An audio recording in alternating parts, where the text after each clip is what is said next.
Saya lanjut tentang sekarang tujuan penelitian ini. Jadi tujuan penelitian itu untuk menemukan jawaban atas persoalan ya dari aplikasi hukum aturan, misalnya seperti tadi aturan kewajiban penyeberang ya, atau misalnya kebersihan di pasar misalnya ya. Nah ini kan suatu gejala nih, misalnya ada yang tidak patuh. Kenapa tidak patuh?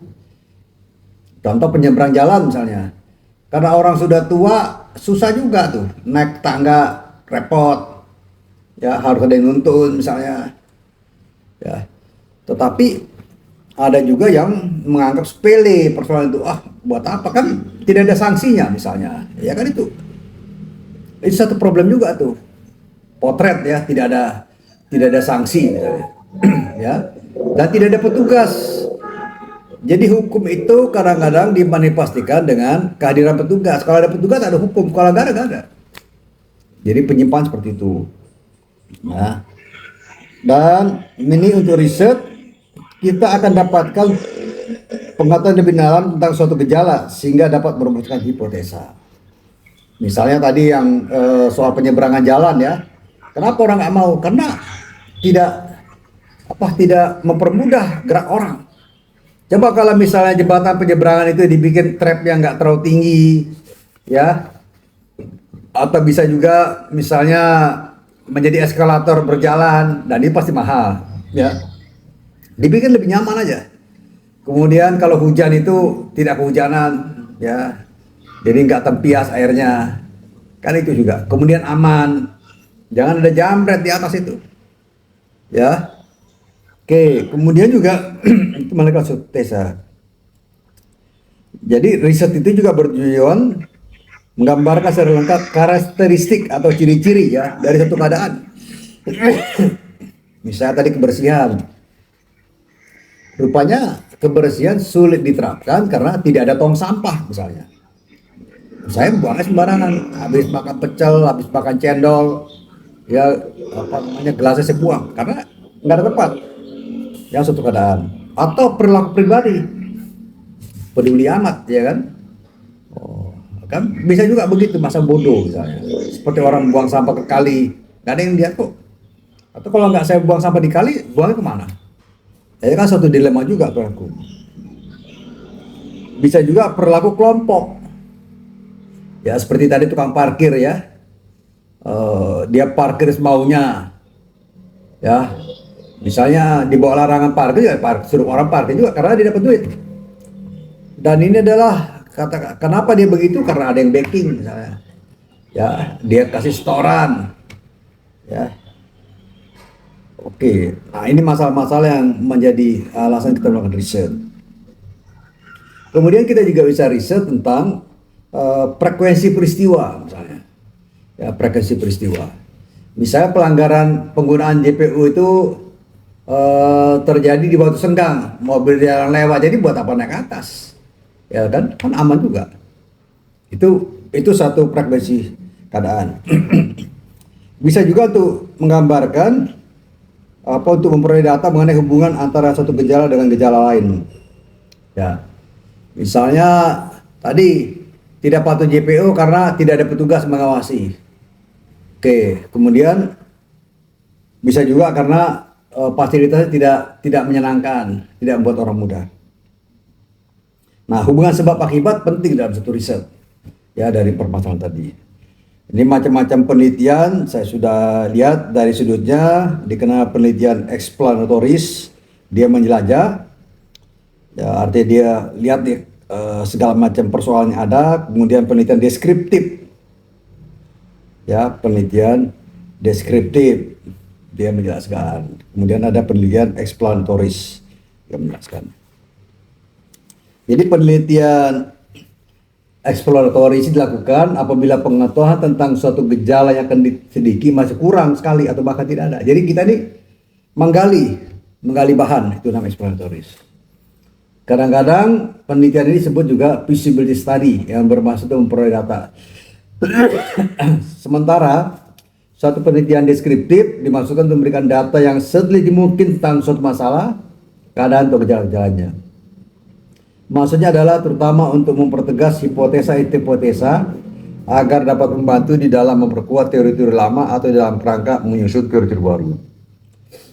Apabila pengetahuan tentang suatu masalah tersebut sudah cukup, maka sebaiknya dilakukan penelitian eksploratoris yang terutama untuk menguji hipotesis tertentu.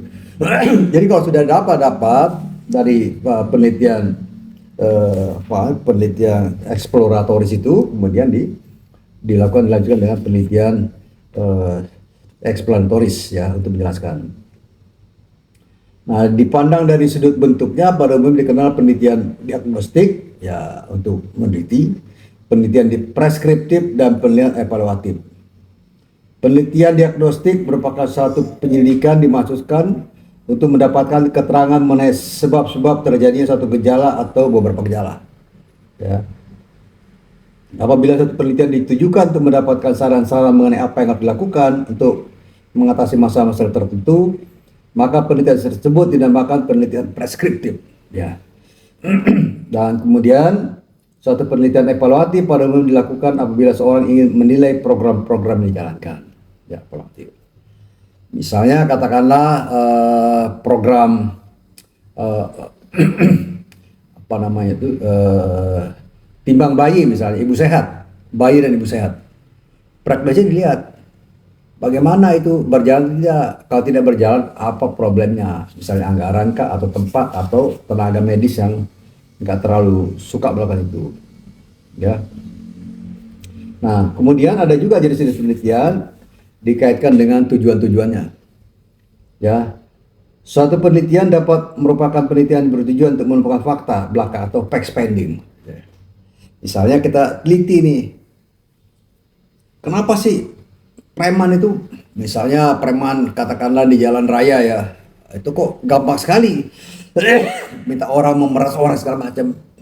Kita lihat jelas saja yang diperas perempuan, ibu-ibu tua misalnya, coba yang diperas misalnya badannya kekar, ya nggak bakal mungkin, dia takut ya kan, ada perlawanan. Nah itu ya satu fact finding dilihat.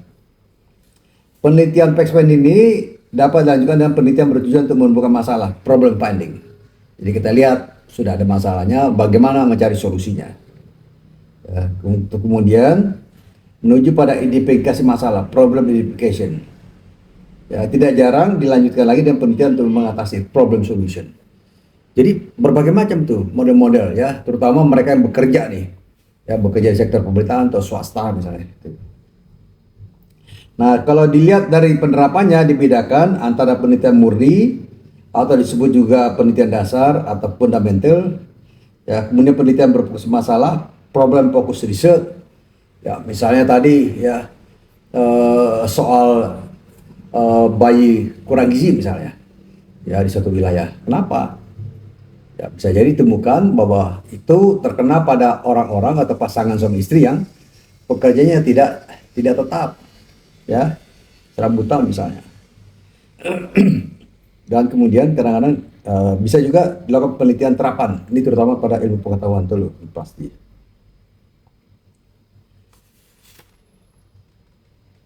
Jadi kalau penelitian berfokus masalah ini adalah ada kaitan dengan bidang teori dengan bidang praktis ya, di mana masalah ditentukan atas dasar kerangka teoristis yang sebenarnya menghubungkan antara penelitian murni dan penelitian terapan. Ya. Dan kadang-kadang penelitian juga bisa dibedakan antara penelitian monodisipliner, misalnya misalnya penelitian hukum. Ada juga penelitian yang multidisipliner, disiplin. Misalnya katakanlah kita meneliti tentang politik hukum ya, politik hukum pemilu. Kita lihat teliti dari perubahan-perubahan itu apa yang kita dapat. Kenapa mengambil pola tertentu perubahan itu. Okay. Dan jenis-jenis yang dilakukan ini juga bersandarkan kepada sumbernya penelitian itu ya. Jadi penelitian yang langsung dari masyarakat dan dari bahan pustaka. Nah, yang pertama disebut data primer ya, dari masyarakat. Kita bertanya kenapa Anda tahu nggak ada undang-undang ini, ada aturan ini, atau ada kenapa melanggar misalnya, itu tuh data dasar ya. Yang kedua data sekunder. Ya, dia peroleh dari sumber pertama melalui penelitian. Data sekunder ini mencakup dokumen-dokumen resmi, buku-buku, hasil penelitian bertujuan berwujud laporan, buku harian, dan seterusnya. Nah, di dalam riset nanti mahasiswa ya di lapangan bisa juga melihat dari data yang sudah ada. Boleh. Jadi diuji itu di lapangan. Bener nggak hasil penelitian sebelum begini? Arahnya gimana? Ya. Jadi data sekunder ini yang bersifat pribadi. Ya, kita lihat data-datanya, surat-surat, buku harian, dan seterusnya. Kemudian data sekunder bersifat publik, data arsip. Datang ke gedung arsip, datang ke kampus, ya, kayak gitu. Langkah-langkah melakukan penelitian macam-macam nih. Jadi penelitian itu pertama-tama perumusan judul penelitian. Kita mulai apa nih judulnya? Tadi saya sudah berikan topik kelima. Kemudian penyusun pengantar permasalahan, apa intinya? Ya. Perumusan masalah, penegasan maksud dan tujuan. Ini di halaman 15 ya, bukunya Profesor Surya Sukanto. Ya. Penegasan maksud dan tujuan, penyusunan kerangka teori bersifat tentatif, penyusunan kerangka konsepsional dan definisi operasional, perumusan hipotesa, kemudian topik macam-macam. Jadi paling tidak inti penelitian itu menurut saya ada pengantar, ya ada perusahaan masalah, maksud dan tujuan, dan hasilnya apa. Ya, kemudian dianalisa berdasarkan teori. Misalnya kalau satu temuan begini, itu bertentangan dengan teori kepatuhan hukum, teori ketertiban, ya kira-kira itu ya. Sampai sini ada yang mau tanya?